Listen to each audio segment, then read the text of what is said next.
నమస్తే సార్. నమస్కారం అండి. సో పవన్ కళ్యాణ్ గారు ఇండస్ట్రీ నుంచి వెళ్ళి రాజకీయాల్లో ఎట్లా వచ్చారో సో ఇప్పుడు విజయ్ దళపతి గారు కూడా తమిళ్లో అదే విధంగా వచ్చారు. అయితే రీసెంట్ గా ఒక మీటింగ్ లో ఒక మాట అన్నారు, అడవిలో సింహం ఒకటే, కింగ్ లాగా నేను ఒక్కడినే వస్తా అని చెప్పేసి అన్నారు. సో జనాలు ఎట్లా అంటే ఇండైరెక్ట్ గా పవన్ కళ్యాణ్ గారు అన్నారు పొత్తు పెట్టుకొని వచ్చింది కాబట్టి అని అంటున్నారు. నిజంగానేనా? అయితే నేనేమంటానంటే సింహం సింగిల్గా వస్తుంది, ఇదేదో మన జగన్మోహన్ రెడ్డి డైలాగ్లో ఉంది. ఇప్పుడు జగన్మోహన్ రెడ్డి అంటే సింగిల్గా రావడం అంటే తల్లి చెల్లి వీళ్ళెవరూ లేకుండా ఫ్యామిలీ లేకుండా రావడమా? ఇప్పుడు రాజకీయాల్లో పొత్తులు ఎత్తులు గమ్మత్తులు జిత్తులు ఉంటాయి, అవి తెలియక మాట్లాడాడు నేను విజయ్. వాడికి కూడా జగన్మోహన్ రెడ్డి లాగా కొంచెం అహంకారం ఇంకా పార్టీ పోటీ చేయకముందే వచ్చిందంటే పార్టీ పెట్టిన తర్వాత మరి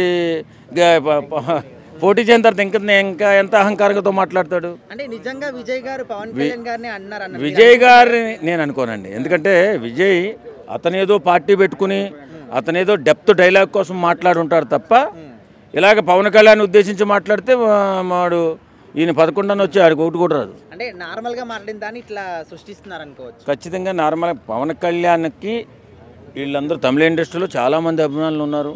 విజయ్ కూడా పవన్ కళ్యాణ్ గారి అభిమాని.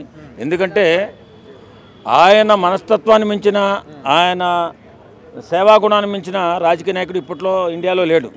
కాబట్టి ఏ రాజకీయ నాయకుడైనా ఏ సినిమా హీరో అయినా పవన్ కళ్యాణ్ అభిమాని అయి తీరాల్సిందే. కారణం ఆయన ఉన్నటువంటి గట్స్ అంటే సంపాదించిన దానిలో 50% ఖర్చు పెట్టే గట్స్ ఎవ్వడికి ఉండదు. అది సెలబ్రిటీ కాదు, రాజకీయ నాయకుడు కాదు. గుండెల మీద చేసి చెప్పొచ్చు, ధైర్యంగా చెప్పొచ్చు నేను పవన్ కళ్యాణ్ అభిమాని అని. అయితే వీళ్ళు చిన్నదానికి పెద్దదానికి సోషల్ మీడియాలో మన వైఎస్ఆర్సీపీ వాళ్ళు అది పవన్ కళ్యాణ్ని అన్నాడు, ఆవిడ పవన్ కళ్యాణ్ అన్నాడు. పవన్ కళ్యాణ్ అనే దమ్ము రాజకీయ నాయకుల్లో ఎవరికి లేదు, అలాగే సినిమా యాక్టర్లో కూడా ఎవరికి లేదు. అంటే ఎవరు ఏది మాట్లాడినా చివరి లాంటికి పవన్ కళ్యాణ్ కాడికే తీసుకురావాలి, అంతేగా జనం ఉద్దేశం. ఆయన ఏ ఉద్దేశంతో అన్నా కూడా పవన్ కళ్యాణ్ ఫస్ట్ పవన్ కళ్యాణ్ లాగితే కానీ అందరు కలిసి అలబడతాయి, అంతేగా. పవన్ కళ్యాణ్ ఉద్దేశించి ఆయనే వల్ల ఆయన కూడా పవన్ కళ్యాణ్కి ఫ్యానే, బీభత్సమైన ఫ్యాను.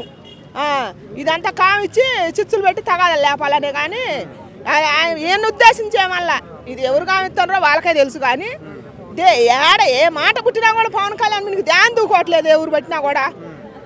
ఏం ద్రోహం చేసిండండి జనాలకి పవన్ కళ్యాణ్ అంటానికట్ట. విజయ్ దళపతికి ఆయన ఆ హీరోకి మన పవన్ కళ్యాణ్ అంటే బీభత్సమైన ఇష్టం. అసలు ఆయన గురించి అనలే, ఆయన వీళ్ళ మధ్యలో పుట్టించుకోవటమే కానీ అదంతా. కళ్యాణ్ గారు బీజేపీని సపోర్ట్ చేస్తున్నారని చెప్పేసి బీజేపీ వాళ్ళని కూడా అంటూ పవన్ కళ్యాణ్ గారు అన్నారని చెప్పి అంటున్నారు. ఇవన్నీ పార్టీలు రంగులు పులుముకొని వాళ్ళ ఇష్టం వచ్చినట్టు వాళ్ళు వేసుకోవటమే కానీ దానివల్ల ఒరిగేది వాళ్ళకే, ఏ నష్టం ఒరిగేది వాళ్ళకే కానీ మన పవన్ కళ్యాణ్కి ఏం కాదు, ఆడ మాట్లాడే ఆ హీరోకి ఏం కాదు. ఆ హీరో కూడా మన పవన్ కళ్యాణ్ ఫ్యానే. అంటే నార్మల్గా ఆయన స్పీచ్ ఆయన ఇచ్చుకుంటుంటే నార్మల్గా అంటే మధ్యలో ఈ విధంగా సృష్టిస్తున్నారు అనుకోవచ్చా? ఆయన స్పీచ్ ఆయన ఇచ్చుకుంటుండు, ఆయన సొంత విషయం. మన పవన్ కళ్యాణ్ పేరు చెప్పించిండా ఏమన్నా?